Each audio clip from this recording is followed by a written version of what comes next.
Hey, so it's been a hot minute since I was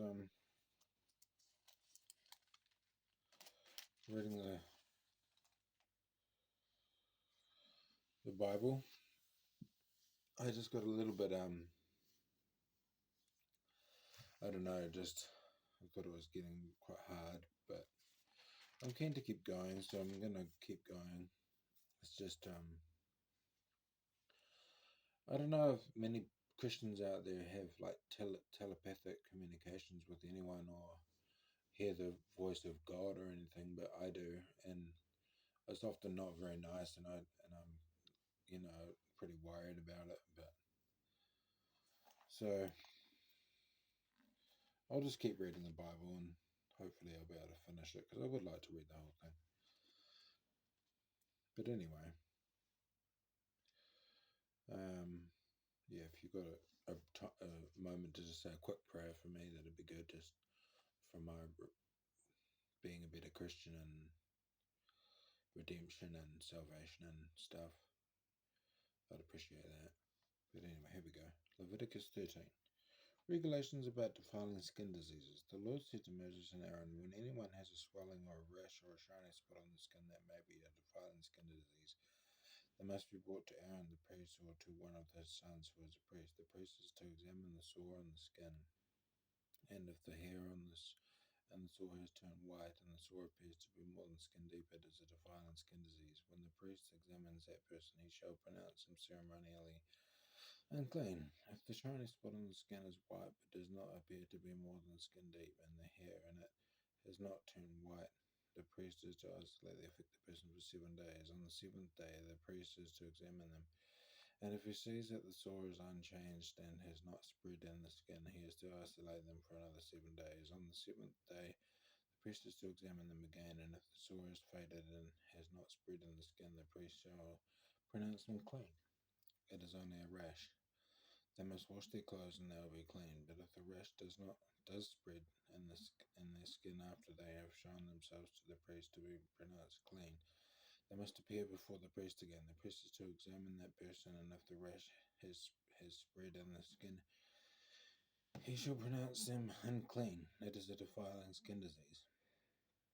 When anyone has a defiling skin disease, they must be brought to the priest. The priest is to examine them, and if there is a white swelling on the skin that has turned the hair white, and if there is a raw flesh and if there's raw flesh in the swelling, it is a chronic skin disease, and the priest shall pronounce him unclean. He is to isolate them because they are already unclean. If the disease breaks out all over their skin, and so far as the priest can see, it covers all the skin of the affected person from head to foot, the priest is to examine them. And if the disease has covered their whole body, he shall pronounce them clean, since it has turned white. They are clean. But whenever raw flesh appears on them, they will be unclean. When the priest sees the raw flesh, he shall pronounce them unclean. The raw flesh is unclean. They have a defiling disease. If the raw flesh changes and turns white, they must go to the priest. The priest is to examine them, and if the sores have turned white, the priest shall pronounce the affected person clean, and then they will be clean. When someone has a boil on their skin and it heals, and in the place where the boil was a white swelling or reddish white spot appears, they must present themselves to the priest.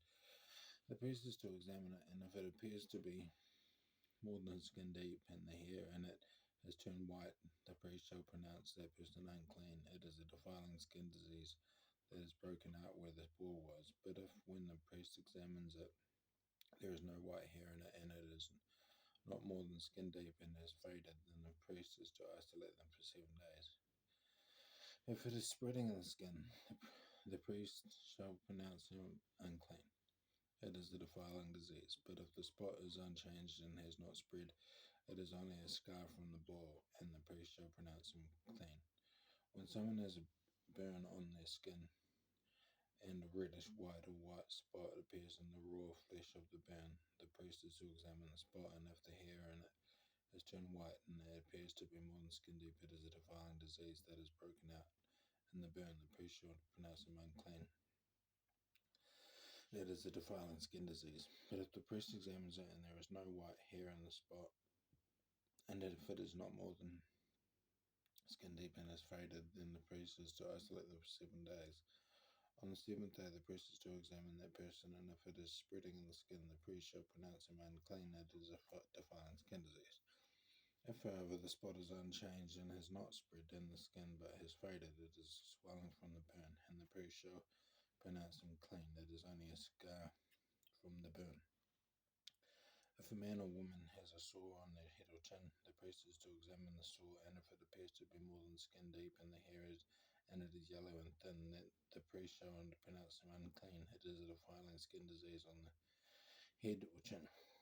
But if when the priest examines the sore it does not seem to be more than skin deep, and there is no black hair in it, then the priest is to isolate the affected person for 7 days. On the seventh day, the priest is to examine the sore, and if it is not spread and there is no yellow hair in it, and it does not appear to be more than skin deep, then the man or woman must shave themselves except for the affected area, and the priest is to keep them isolated another 7 days. On the seventh day, the priest is to examine the sore, and if it is not spread in the skin and appears to be no more than skin deep, the priest shall pronounce them clean. They must wash their clothes and they will be clean. But if the sore does spread in the skin after they are pronounced clean, the priest is to examine them, and if he finds that the sore is spread in the skin, he does not need to look for yellow hair, they are unclean. If, however, the sore is unchanged so far as the priest can see, and the black hair has grown in it, the affected person is healed, they are clean, and the priest shall pronounce them clean. When a man or woman has white spots on the skin, the priest is to examine them, and if the spots are dull white, it is a harmless rash that is broken out on the skin, they are clean. A man who has lost his hair and is bald is clean. If he has lost his hair from the front of his scalp and has a bald forehead, he is clean. But if he has a reddish white sore on his bald head or forehead, it is a defiling disease breaking out on his forehead or forehead. The priest is to examine him, and if the swollen sore on his head or forehead is reddish white like a defiling skin disease, the man is diseased and is unclean. The priest shall pronounce him unclean because of the sore on his head. Anyone with such a defiling disease must wear torn clothes, let their hair be unkempt, cover the lower part of their face, and cry out, unclean, unclean. As long as they have the disease, they remain unclean. They must live alone, they must live outside camp. Regulations about defiling molds. As for any fabric that is bought with a defiling mold, any woolen or linen clothing, any woven or knitted material or linen or wool, any leather or anything made of leather, if the affected area in the fabric, the leather, the woven or knitted material, or any leather article is greenish or reddish, it is a defiling mold and must be shown to the priest. The priest is to examine the affected area and isolate the article for 7 days. On the seventh day, he is to examine it, and if the mold has spread in the fabric, the woven or knitted material, or the leather, whatever is used, it is a persistent defiling mold. The article is unclean. He must burn the fabric, the woven or knitted material of wool or linen, or any leather article that has been spoiled. Because the defiling mold is persistent, the article must be burned. But if when the priest examines it, the mold has not spread in the fabric, the woven or knitted material, or leather article, he shall order that the spoiled article be washed. Then he is to isolate it for another 7 days. After the article has been washed, the priest is to examine it again. If the mold does not change its appearance, even though it is not spread, it is unclean. Burn it, no matter which side of the fabric has been spoiled. If when the priest examines it, the mold has faded after the article has been washed, he is to tear the spoiled part out of the fabric, the leather or woven or knitted material. But if it reappears in the fabric, in the woven or knitted material, or in the leather article, it is a spreading mold. Whatever has the mold must be burned. Any fabric, woven or knitted material, or any leather article that has been washed and is rid of the mold must be washed again, then it will be clean. These are the regulations concerning defiling molds in woolen or linen clothing, woven or knitted material, or any leather article, for pronouncing them clean or unclean. So yeah, that's Leviticus 13. Yeah, so like I was saying, I'm just suffering from some spiritual attacks, and it's really hard, but I would appreciate prayers, and if you've got anything you want me to pray for, then just pop it in the comment section. I'll see you in Leviticus chapter 14.